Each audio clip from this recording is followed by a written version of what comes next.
Welcome to Shift School, where we get to talk to expert leaders and learn small shifts that help us make a greater impact. Here with me today, I'm so excited to have Kenneth O'Neal, the Kenneth O'Neal, on Shift School. Kenneth, I just so appreciate you. Tell the listeners a little bit about yourself and from the great state of Texas. So we'll start there, but tell us a little bit about yourself. Okay, well, yes, I live in Texas. I'm originally from Atlanta, Georgia, but I got here as quick as I could. That's what we say in Texas. I got here Yeah. as quick as I could. So my professional career, I'm a certified public accountant. Mm, I served in the United States Air Force, and I have been a mm. master legacy coach with Zig Ziglar for the last 11 years. Yes, and you are so good at I've learned so many things from you. So here in my hand, those who are just listening can't see it, but is Kenneth's most recent book, Balancing Crisis. I just love the wisdom that you share with all of us. What I really appreciate is that you're willing to share it. You have a lot of knowledge up there, and you can talk about the sin of the desert if you want, like how important it is that if you have knowledge to let people know. And so tell me about this book. What inspired it and what's in here and why we should read it? Well, that book has kind of been building in me for a long time. That is my number four book. Yes. And so I'm pretty excited for that. The first one, of course, was my Circle of Gumption, which kind of started Mm, this whole journey. But I had, in I guess you could just say in my journey of life, I noticed how people just seemed to be out of balance. They were mm, not in alignment, and especially they were not in alignment with their beliefs. In mm, other words, they would say one thing and do something else. And so that idea of being balanced, I kept working on it. And, to me, a balanced life is one full of integrity, where the mm. byproduct from integrity is trust. And so Yeah. trust and respect is one of the biggest virtues that I believe we should have. Mm, So I talked to Tom Ziglar actually about the balancing crisis, and I just hmm. want to thank him for he wrote the foreword to it, and I was Yeah. just so honored that he may in the foreword he says, Kenneth, I wish my dad was here to read this book, Mm, and he would say that you're walking the talk, you're doing what you should be doing, so keep up the mm, good work. So. And so what happened was, as I told you, my professional background, I'm a certified public accountant. And one of the biggest things we always looked for in public accounting, we'd go to a new business. And the first thing we look for is what about the system of internal control? The system mm, of internal control. So that would be, how do they handle their money? How do they move their product? The wheel of business begins with leadership, which I'll chat about in a minute, but it starts with leadership. Then you have marketing, then you have sales, then you have the procedure or the process. If you're a mhm, marketing company or a manufacturing, what do you do? And then the last spoke on the wheel of business is the administration. That's where you get into the stewardship of the money and what you do with it and how you know your numbers. And so, in thinking about this, the system of business, then I said, oh, in our bodies, we have a system of internal control. yeah. And so that system of internal control, of course, begins with our body, our soul, and our spirit. Mm, So, in doing each of these, I looked at what are the systems in a personal life and what are the systems in a business life. yeah. And I looked at, Zig Ziglar over 50 years ago came up with this wheel of life, which I believe is one of the greatest tools in personal development they ever invented, the wheel of life. And of course, in a wheel, you have spokes. And those spokes, as you know, are, mental, spiritual, physical, Hmm. relationships, your financial area, personal care, and of course, the final one there is career.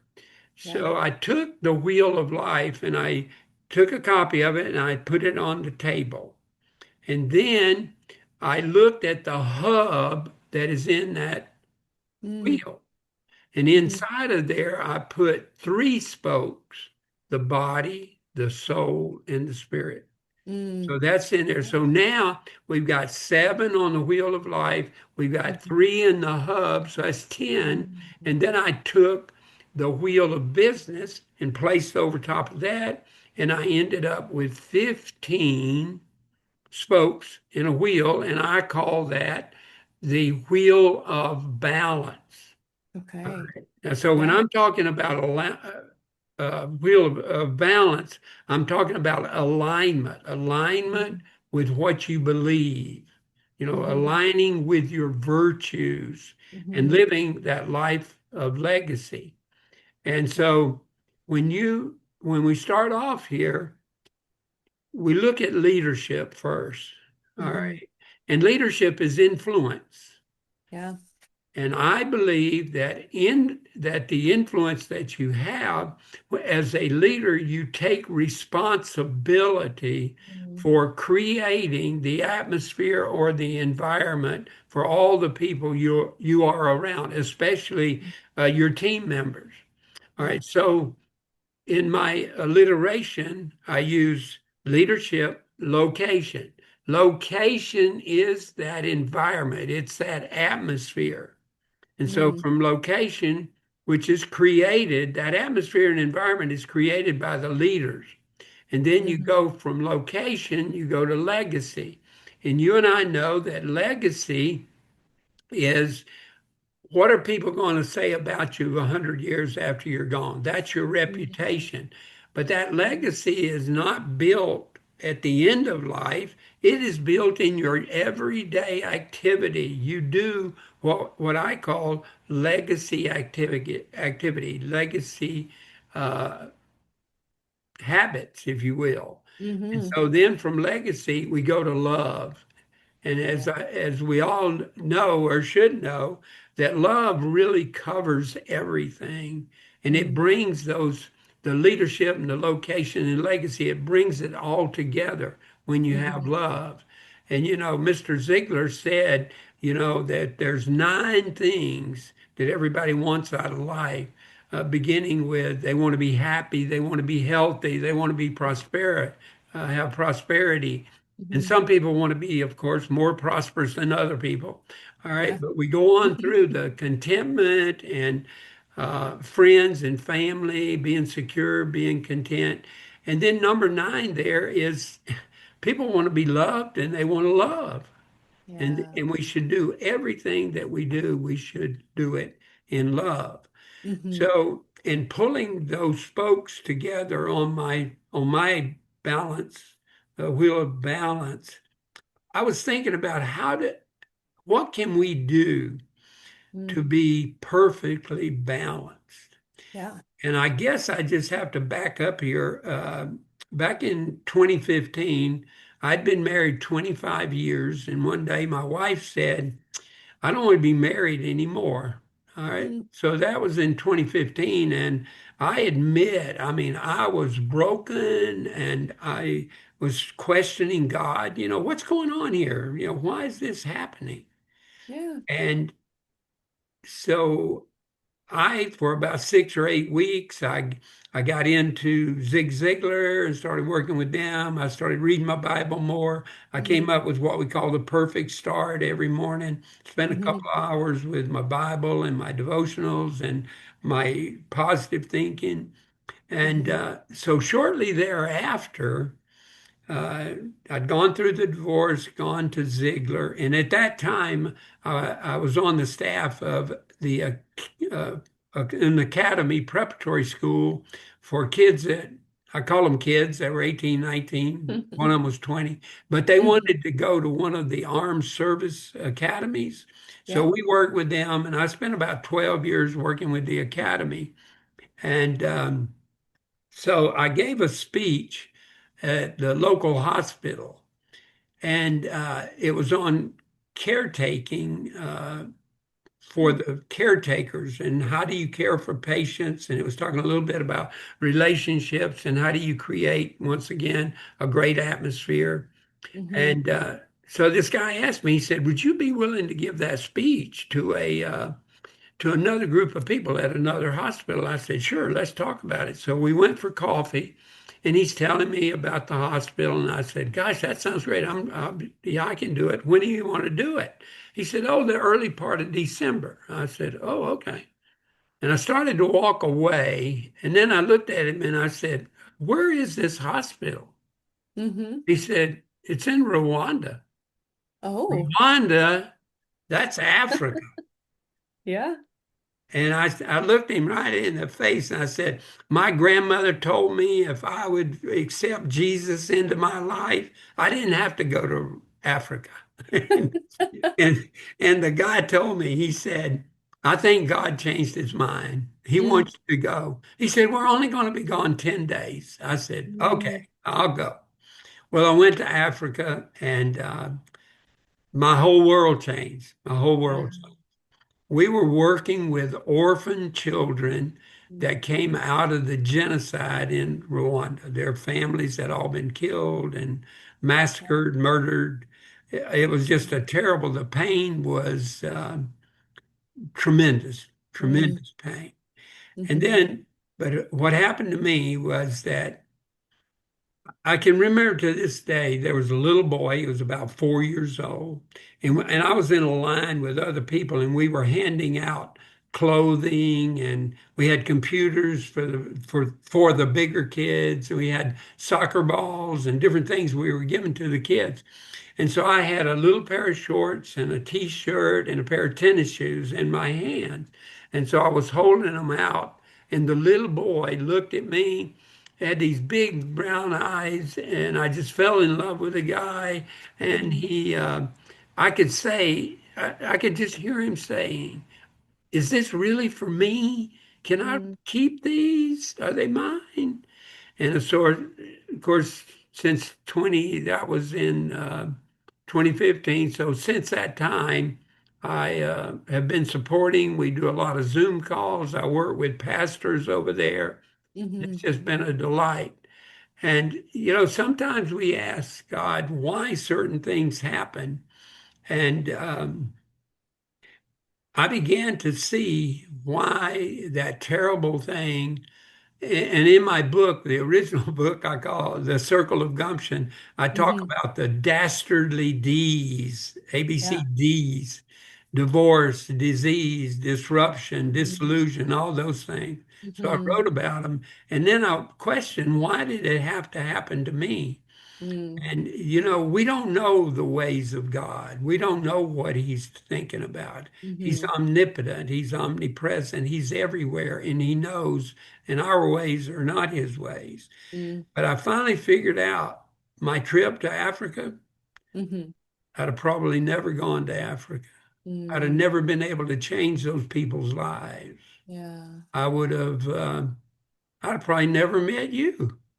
that's true. Yeah. So, and then I'm sure I would have never written four books, and especially Mm. two of them are for children. As you know, your I kiddos have the do. books. I do have And them. so, yeah, it's been quite a journey, and I am just elated. I want to thank you for having me here. I've looked forward to this, and it's just a one. I mean, I love the whole Ziglar community and the family. Hmm. I think it's just absolutely wonderful. Yes. So you hit on so many great things. When you talk about the spokes, it makes me think. So I was raised in a mechanic shop. I don't know if you know that. So we talk about alignment. That's, where shifting gears, shifting spool, that's where that came from. And when you talk about alignment, there's so many things that happen internally to a vehicle and to our bodies when we're out of alignment. And when we're off just a skosh, just a little bit. And when you talked about that center, I thought about wheel bearings, like how they all, they need to have the grease, they need to have to make the whole wheel turn correctly. Tell me and our listeners about an example, either in leadership or maybe just in life, when we're out of balance, what does that look like? So we can get a picture of, oh, hey, maybe I am out of balance and I need to go, think about this a little bit more and work on that mindset. What are some things that come to mind? So, right off the bat, we live in a world where people are just overtaken with material things. Mm, Okay, they want to keep up with the Joneses. They want to have certain things, and I'm not saying that you shouldn't, because I think God says you should have the desires of your heart. So I think hmm that those dreams and those goals that people have, I think they should continue to strive for those things. But what happens is that, let's say you've got a family of four, you got a man and a wife and two kiddos, hmm 6, 8 years old. Well, the man is, of course, has a high position in management, and he gets up early, has coffee, and has a piece of toast for breakfast, and hmm he heads out the door. He doesn't see his wife, doesn't see his kids. He goes and he works all day. He hmm gets a ham sandwich at 6, 7 o'clock at night, and he hmm finally gets home at 10 o'clock. hmm Okay, the kids are already gone to bed, so he has not seen the kids all day. Yeah. And he does it and he keeps doing it and going on and on. So what he does, he is out of alignment from many, many points of view, because what he's doing is not good for his health. So his hmm physical health, his hmm sleeping, his diet, his exercise, it's all out of balance. All right. Now the hmm wife, I mean, she could be a stay-at-home mom, or she could maybe even have a part-time job or stuff like hmm that. And I was in a coaching session, I don't know, a month or two ago, and there was a 54, 55-year-old man here doing in the call, and we were coaching and talking about relationships, and he said that he woke up all of a sudden. His 18-year-old boy, he's questioning, who is this kid? I don't know him. Yeah. He was spending all his time at work, so he didn't have any home life. On the hmm weekends, if he stayed at home, he was too tired to do anything else, so he never had any family time. The most important, the most priceless thing we have in our life is our families, but Yeah. we're not paying attention to our families. hmm We talk about relationships with your family and building a life of legacy, and we should do legacy activities, legacy habits, where we hmm write a little note in a lunch bucket and give it to the kid, and it says, Johnny, I love what you're doing in school. I'm so proud of you. I'm looking forward when you come home this afternoon. What if we go to ice cream? So hmm see, it's building all of that hmm through balanced activity. I mean, a balanced life is well meaningful. The things that are important you take care of, hmm and your relationships are at a high level. You respond rather than reacting to things. You think before you speak. Yeah. You take care of people, you give. Your family is the one that if there's a problem in the neighborhood, they can always count on you. You're loyal to the community. And, speaking of that word community, we can get out of line with a community. You and I both know that the way you hmm have community is support. You Yeah. support people in the community, and then you give them encouragement, but then you hold them accountable. Well, that support can never be achieved if you don't know who they are. And the Yeah. only way you know who they are is to ask questions and have great conversations. We Yeah. talked about this earlier. The leader in a company, the leader in a family, the leader in the neighborhood. Okay, the leaders are responsible for an ongoing, I call it an ongoing intentional conversation where hmm you keep talking with people and asking them good questions and you get to know them, then you can support somebody you know. That's once again, that's balancing your life and the things you believe in to your virtues. You're walking out your virtues as you go through life.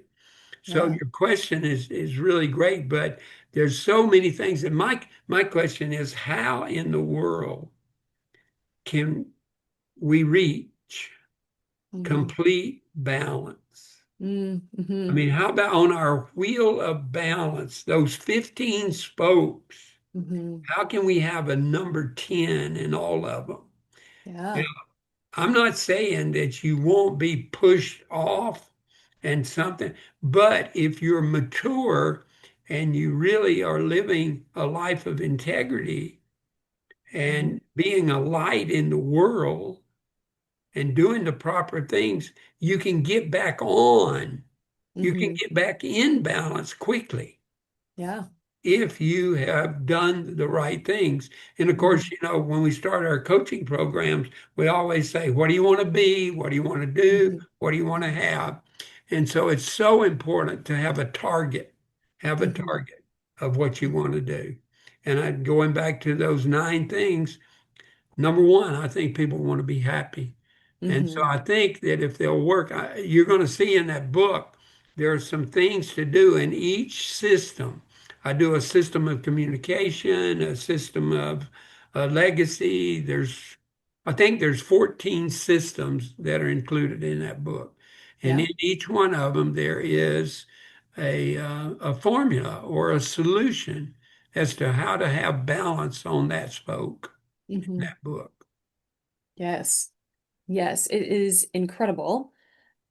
I would say being out of alignment can be very expensive. Oh, that's good. Yeah, it can be. Mhm. And I just think about the car again. If we were thinking about a Mm. car out of alignment, and if you drive it long enough, it's going to start rattling, things are going to start jiggling, and you keep going because you're like, it'll be fine. You turn up the radio, you ignore it for a little bit longer, right? Until it gets to the point where it's a very expensive bill at that point. And that can happen in our lives too, when we let a relationship be out of balance for a long time, it can get really expensive. Then we have strained relationships with children or parents or family members, people who we thought we would have good, healthy relationships with for life. And it's so great. I will tell you all, if you go get the book, it's on Amazon. Kenneth has a great way of putting these awesome, incredible concepts into, and what I love about Ziglar is simple tools that you can go through it and look and see little adjustments. It doesn't have to be this big thing. You don't have to go, oh my goodness, I need to rework everything. Find those little areas. And when you're talking about can we be a 10 all the time around the wheel? Something I've learned, Kenneth, and I know you know this, but something I've learned is that when I first started doing the wheel of life, it's a Ziglar wheel. I'll put a link in the show notes for those who are listening. Um, is what I envisioned a 10 being. The closer I got to that 10, I realized there was more to it. And so I think it's either Tom or maybe somebody in our circle has talked about you start climbing the mountain and it's this huge mountain, you get to the top of it and it's actually a little hill. There's another mountain to climb. Right. And there's always this great, and it's hopeful. It's not a deterrent. It's, oh, yes, I can do more. So maybe that pulling in a balance in one area is like, I want to get $1,000 in savings. And you're like, whew, that's a 10. If I could get that, and then you get there and you're like, oh, I could do a little more. What do you think about that? Well, I think that's great. And of course, we're going to have to back up here. And the biggest problem or situation here with this balance and alignment is Mm-hmm. a lot of people they don't want they don't want to get started. But you Mm, and I know that a 2,000-mile trip starts with the first step. yeah, And so what we always say is you don't have to be great to start, but you've got to start to be become great. great. And Yes. you are so true. And Mhm.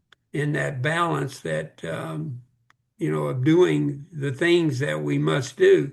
And that's Hmm. why Ziglar was so into planning. Yeah. He even said you have to prepare to plan. All right. Yeah. That's why, in coaching and working with the women in the Christian Women's Job Corps, is Hmm. that you got to have this plan because you have to have that target. I mean, I think Ziegler also said it, you'll be a generalist and you need to be specific about what you want to do.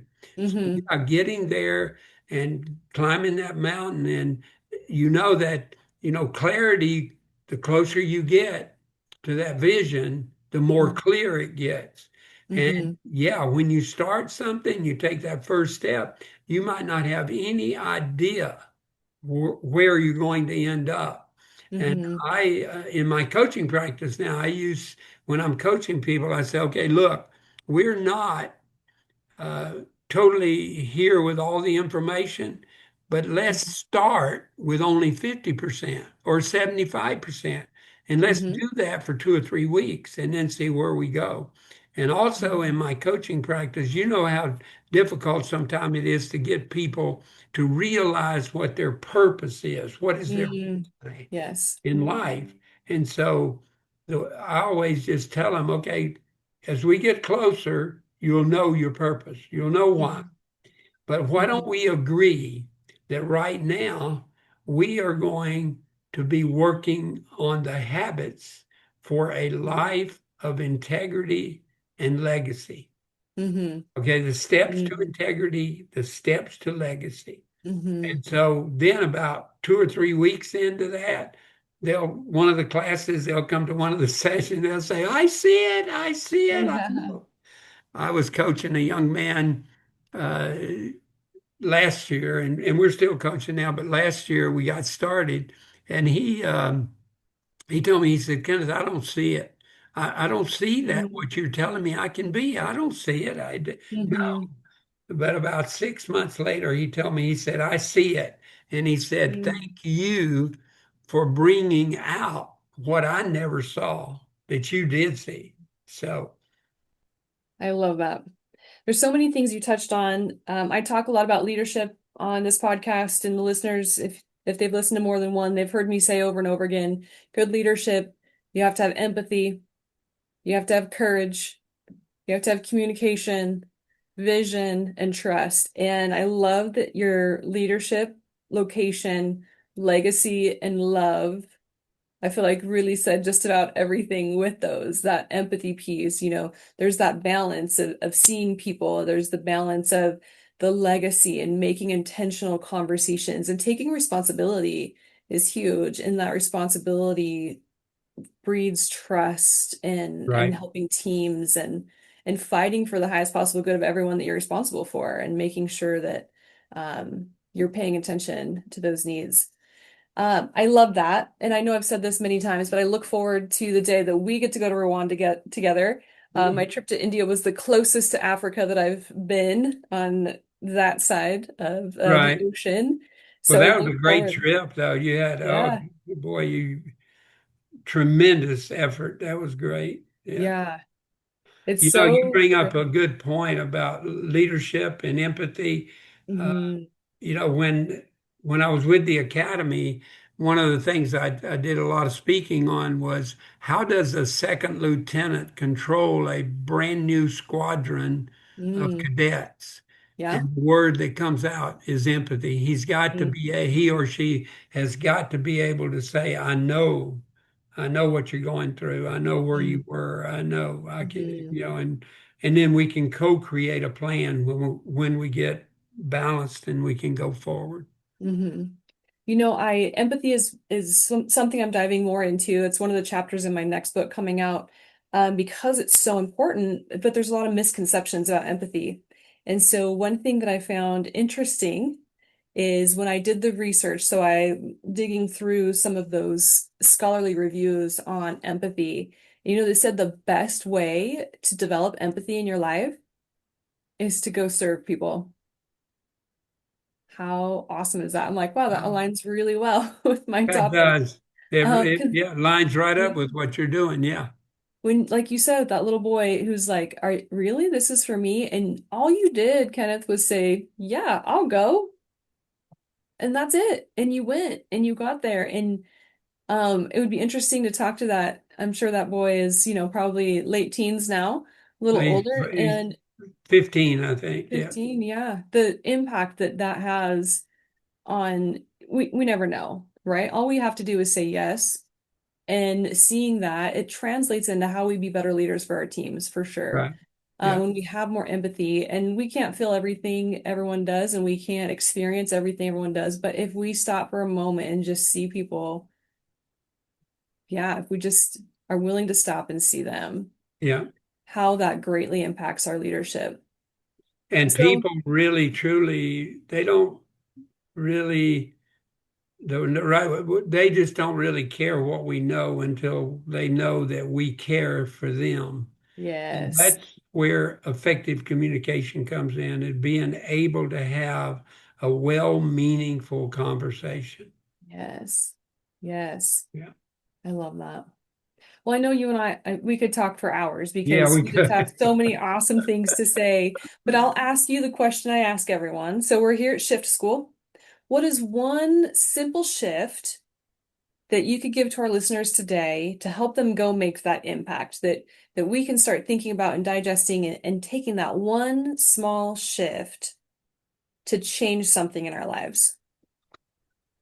I think the best thing that anyone can do is to plan the first 15 or 20 minutes of their day. Mm, And hmm what do they do when they first get up? And I think that right off the bat, you have to take some deep breaths, mm, speak to God, be mm, grateful for this day, hmm and then spend some quality time in the devotionals, in your scriptures, and set aside that time to work on your mental input, your hmm spiritual development, and your physical life. In hmm other words, set aside 30, 40 minutes to be active every morning and do hmm those three things every day. hmm And, the commandant at the Marine Corps Academy, he wrote a book called Make Your Bed. And so Yes. hmm doing something and accomplishing something pretty quick as you get hmm up, you make your day. And I always say, if you make your day and you do it 7 times, you've made a week. You do it Oh. 4 times, you made a month. And before you hmm know it, you've made a year. hmm And they need to get up and think about what you're going to do today. hmm And then ask yourself, what do you really want to do with your life? What do you really want to do? And Yeah. we can always say we want a new car, new houses, or whatever. But how do you feel about all that? And don't be afraid of asking yourself that question. But the first 10, 15, 20 minutes will set hmm your day up if you will do positive things in hmm those areas, mentally, spiritually, and physically. Yes. Yeah, those first 10 minutes are crucial. They are. They really do set up your day. I know that I've had days where I've, look at the end of the day, look back to my beginning and go, oh yeah, that would be why this was the day it was, And so, yes. All right, listeners, you heard it here. Set up your morning for success. It'll set up your day, your week, your month, your life. You want to know more, go grab that book, follow Kenneth, and yeah, go make the shift.